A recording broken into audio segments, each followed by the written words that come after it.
Hey everyone, Chef Jason Hill here, and it is fall right now, and that means persimmons are in season. This came from my father-in-law's persimmon tree, and these you can use a lot of times in baked goods such as cookies, bread, puddings. So today I thought I'm gonna make a bread pudding with these, so let me show you how I do it. Okay, you can see here this persimmon here is still pretty firm to the touch, a little soft. That would work too, but I like to ripen them either in the refrigerator for a few days or on the counter so they get really soft, because that's how we're gonna get the pulp out of there. Okay, we're gonna need 1.5 cups of pulp, and I just basically squeeze it out, and you can make a little cut like that if you want. They smell so good. Try and get the skin if you can. Okay, depending on the size of your persimmons, you could either take 3 to 4 to get yourself 1.5 cups, and I'm going to be needing 4 today. Get that skin out of there.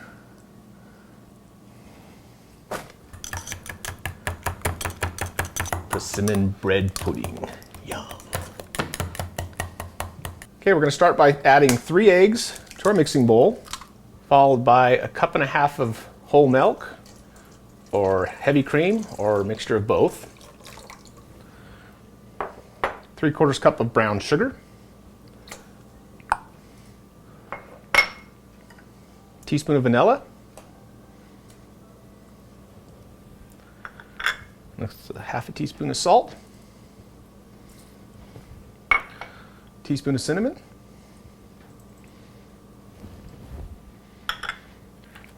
And let's whisk this up.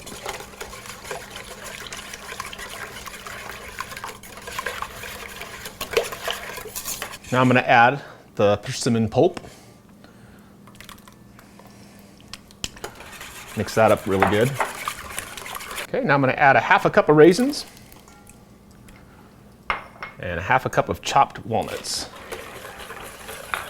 Okay, today I'm using a French bread for this recipe, but you could use donuts, Hawaiian sweet bread. What other bread, Veronica? Brioche. Brioche. So we're going to need about 2 to 3 cups of bread pieces, and all I'm going to do is just rip it into it, break it up with my fingers into little bite-sized pieces. To get that day-old feeling, you can even pop this in your oven, because I do have my oven preheated to 375 for this recipe. Pop it in there for a few minutes to kind of get that day-old texture. Okay, now I'm going to add the bread to our mix. There's 1 cup.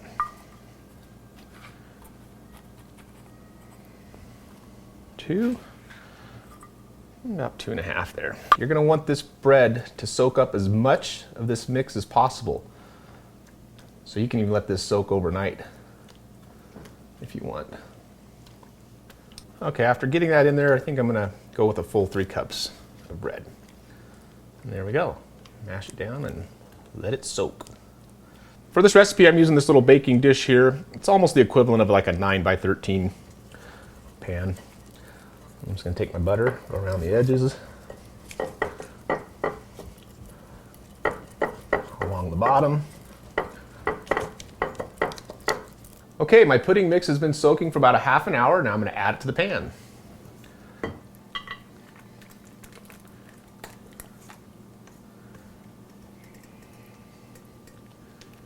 Okay, now we're going to pop it into the 375-degree oven for about 40 minutes, but I'm going to check it in 30 because you want it to be barely set and still slightly jiggly in the middle.